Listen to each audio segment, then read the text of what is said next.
Hello વિદ્યાર્થીઓ, આજે આપણે આ વિડિયોમાં ધોરણ 6 વિષય ગણિત પ્રકરણ 12 ગુણોત્તર અને પ્રમાણ આપણે આગળના વિડિયોમાં ઉદાહરણ 1 થી લઈ ઉદાહરણ 5 સુધી ભણીશું। હવે આ વિડિયોમાં આપણે ઉદાહરણ 6 વિશે ભણીશું। ઉદાહરણ 6 ગણીશું।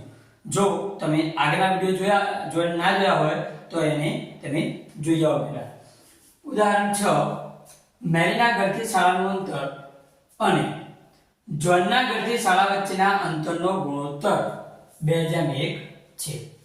મેરીના ઘરથી શાળાનું અંતર અને જોનના ઘરથી શાળા વચ્ચેના અંતરનો ગુણોત્તર કેટલો આપ્યો આપણને 2:1। તો પહેલો પ્રશ્ન, કોણ શાળાથી વધુ નજીક રહે છે? બરાબર, મેરી શાળાથી વધુ નજીક રહે કે જોન શાળાથી વધુ નજીક રહે છે? તો આપણને ગુણોત્તર કેવો આપ્યો છે? 2:1। ગુણોત્તર કેવો આપ્યો? 2:1। કોનો ગુણોત્તર? તો મેરીના ઘરથી શાળાનું અંતર અને જોનના ઘરથી શાળાના અંતરનો ગુણોત્તર 2:1 આપ્યો। તો શું આનો મતલબ શું થયો કે જોનના ઘરથી શાળાનું અંતર જે રહ્યું, બરાબર, એના કરતા મેરીના ઘરથી શાળાનું અંતર કેવું છે? બમણું। 2:1 નો મતલબ શું થાય કે જોનના ઘરથી શાળાના અંતર કરતા મેરીના ઘરથી શાળાનું અંતર બમણું છે। એનો મતલબ એ કે દૂર કોણ રહેશે? તો મેરી। કોણ રહેશે દૂર? મેરી। અને નજીક કોણ રહેશે? જોન। નજીક કોણ રહેશે? જોન। તો એ લખશું કોણ શાળાથી વધુ નજીક રહે છે? તો પહેલામાં જવાબ આવશે જોન। કોણ જવાબ આવશે? જોન। આગળ બી, નીચેનું મેરી અને જોનના રહેઠાણથી શાળાનું શક્ય તેટલું અંતર દર્શાવેલું છે। એ આગળ આપણને મેરીના ઘરથી શાળાનું અંતર અને જોનના ઘરથી શાળાનું અંતર કિલોમીટરમાં આપણને અહીં આગળ દર્શાવેલું છે। તો તેને આધારે કોષ્ટક પૂર્ણ કરો। આપણે જોઈ ગયા કે મેરીના ઘરથી શાળાનું અંતર એ જોનના ઘરથી શાળાના અંતર કરતા કેટલું ગણું છે? 2 ગણું। કેટલું ગણું છે? 2 ગણું। તો આપણને જો મેરીના ઘરથી શાળાનું અંતર 10 આપ્યું, 10 કિલોમીટર, અને જોનના ઘરથી શાળાનું અંતર 5 આપ્યું, તો 5 ના ડબલ થઈ ગયા 10।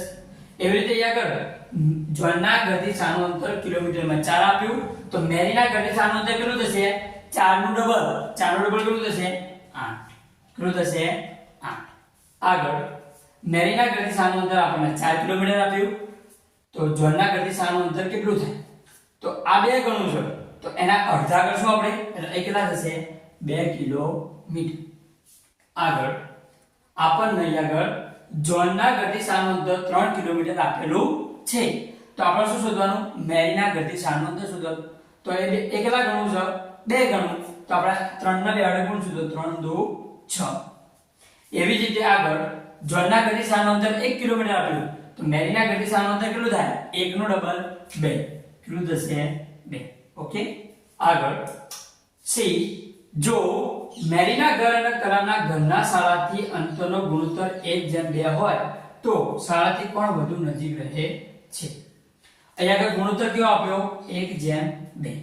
બરાબર, પહેલું જે આપ્યું એ મેરીના ઘરથી શાળાના અંતરનું આપ્યું, બીજું જે આપેલા છે એ કલામના ઘરના શાળાથી અંતરનો આપેલું છે 1:2। એનો મતલબ એમ કે મેરીના ઘરથી જે અંતર છે શાળાનું એના કરતા કલામના ઘરથી શાળાનું જે અંતર છે બમણું છે।